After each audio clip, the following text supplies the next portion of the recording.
Shalom Bracha, nous poursuivons avec la troisième Mishnah du 10e Perek, Mishnah Gimel. A Bechor Kodem le Maaser, nous dit la Mishnah, le Bechor a priorité sur le Maaser. Nous avons vu dans les Mishnahs précédentes que lorsque deux korbanot sont présentés à nous, lequel des deux on va sacrifier en premier, asperger le sang en premier. Donc il y a des règles, il y a la règle de Tadir, ce qui est plus fréquent. Mais il y a aussi la règle de Mekudash, ce qui est plus kadosh l'un que l'autre. Comme la Mishnah précédente nous l'avait dit, un korban khatat est plus kadosh qu'un korban ola. Le korban khatat est plus kadosh qu'un korban hacham, parce qu'il y a quelque chose en plus. Le hacham plus que le korban toda, le toda plus que le korban shlamim, le shlamim plus que le korban bechor. Et la Mishnah continue maintenant et nous dit à bechor kodem le maaser. Si nous avons un bechor et un maaser, et on doit asperger le sang de qui en premier? Eh bien du bechor en premier. Pourquoi? Le bechor a une kedusha dès sa naissance. On n'a pas besoin de le sanctifier. Alors que le maaser, on faisait rentrer les bêtes qui étaient nées cette année, et la 10e était désignée comme maaser. Donc il fallait la sanctifier. Le bechor, il est né kadosh. Donc il est plus kadosh que le maaser. De même, le bechor était mangé par les kohanim, alors que le maaser par tout le monde.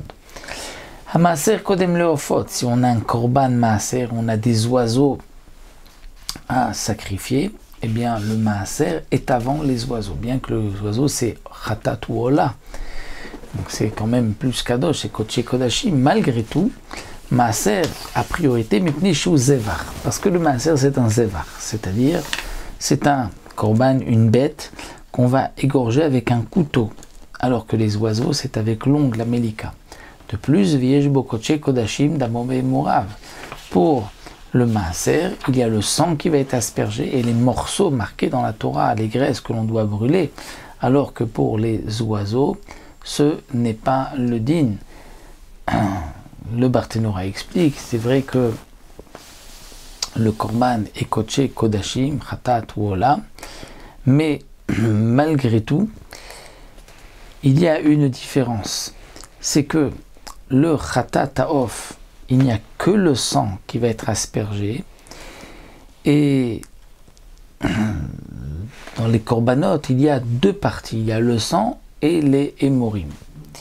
Donc, le korban maaser a obligatoirement priorité sur le korban khatat ta'of, puisque le khatat ta'of, il n'y a que le sang qui est brûlé.